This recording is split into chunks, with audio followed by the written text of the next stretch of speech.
নমস্কার বন্ধুরা, Nupur's daily life cooking চ্যানেলে আপনাদের সবাইকে স্বাগত জানাই। আজ আমি তৈরি করব বেলের আইসক্রিম। বেলের আইসক্রিম তৈরি করার জন্য আমি নিয়ে নিয়েছি বেল। এখন ভালো দেখে একটা বেল আমি বেছে নিচ্ছি। যদিও বেলের আমি তেমন কিছু বুঝি না, যেটা হলুদ বেশি সেটা দেখেই আমি বেলটা নিয়ে নিলাম। এবার বেলটা আমি ফাটিয়ে নেব। বেলটা ভালোভাবে ভাঙলো না কেন জানি না, টুকরো টুকরো হয়ে গেল খোসাটা। আমি একটা চামচের সাহায্যে তাই এটাকে ছাড়িয়ে নিচ্ছি। বেলগুলো আমি ছাড়িয়ে নিয়েছি।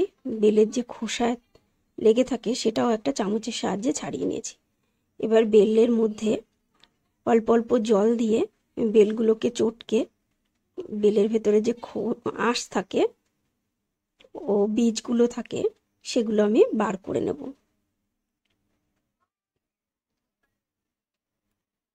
এই যে আঁশগুলো আমি সব ফেলে দেব।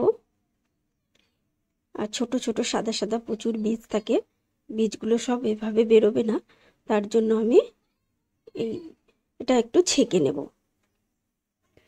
একটা বাটি নিয়েছি, তার উপর একটা ছাঁকনি দিয়ে আমি বেলটা এখন ছেঁকে নিচ্ছি।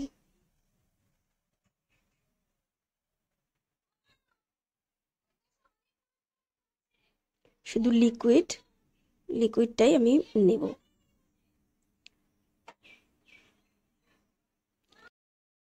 এখন নিয়ে নিচ্ছি 3 চামচ মতো টক দই।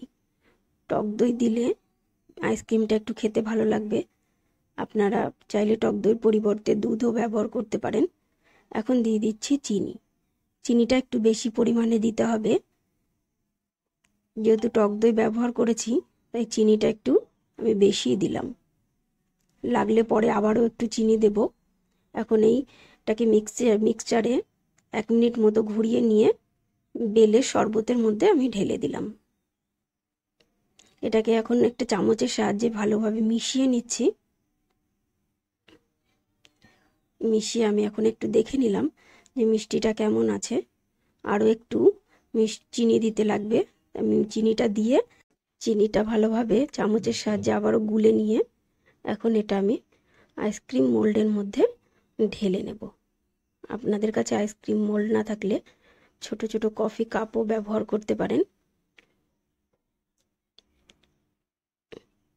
এখন আমি সবগুলোতে ঢেলে নিচ্ছি।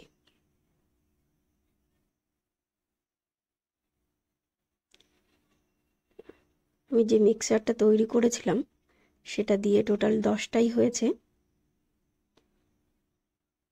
একটা বেশি কমও হয়নি। এটাকে একটু পরিষ্কার করে নিয়ে এখন সবগুলোর ঢাকনা আমি বন্ধ করে দেব। সবগুলোর ঢাকনা বন্ধ আমার করা হয়ে গেছে। এখন এটাকে আমি ফ্রিজের মধ্যে ঢুকিয়ে রাখবো। 1 থেকে 1.5 ঘন্টা রাখলেই আইসক্রিমগুলো ভালোভাবে জমে যাবে। কিন্তু আমি যেহেতু বিকেলে তৈরি করেছি তাই আমি সারা রাতই ফ্রিজের মধ্যে রেখে দেব। পরের দিন সকালে এটা বার করব।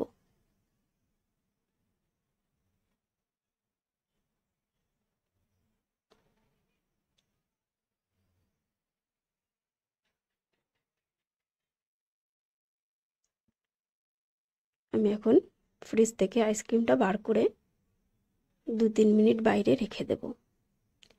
ফ্রিজ থেকে বার করার সাথে সাথে টেনে বার করা যাবে না, তাহলে আইসক্রিমটা ভেঙে যেতে পারে বা আইসক্রিমটা গোটা এরকম বেরোবে না। ফ্রিজ থেকে বার করে 2-3 মিনিট এভাবে রেখে দিতে হবে। তারপরে একাই একটু সামান্য ঘোরালেই বেরিয়ে আসবে আইসক্রিমটা। প্রত্যেকটা আইসক্রিমই গোটা এবং সুন্দর বেরিয়েছে। আমার তৈরি হয়ে গেছে আমার বেলের আইসক্রিম। খুবই সহজ একটি রেসিপি আমি আপনাদের সাথে শেয়ার করলাম। এতে কোনো রকম ফুড কালার আমি ইউজ করিনি, একদমই হেলদি অ্যান্ড টেস্টি একটা রেসিপি। আমার রেসিপিটি ভালো লাগলে লাইক, কমেন্ট, শেয়ার করবেন। নতুন নতুন রেসিপি পেতে চ্যানেলটি সাবস্ক্রাইব করবেন ও ফেসবুক থেকে ফলো করে রাখবেন। ধন্যবাদ।